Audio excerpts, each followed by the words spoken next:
ako guys ng akong fish. Nagprito ako ng fish prito. Then, mag-turbo na nadayin ko sang liampo.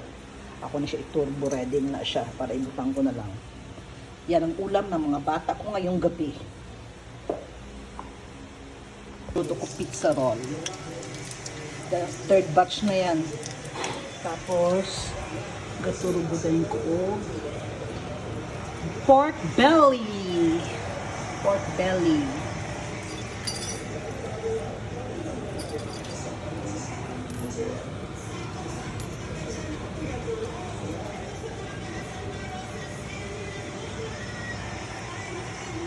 Ang laki ng ano ko, ng liempo.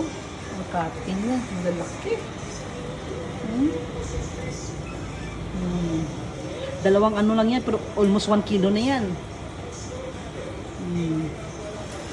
Kapal ng ano niya, sarap. Crispy. Manila Sudan, liempo, nga giturbo na ako.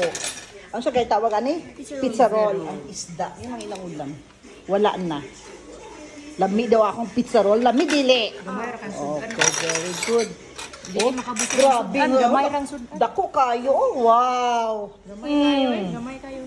Patasti mo na nga slice. Good for one. Kung si atin, lapad mata nga daan.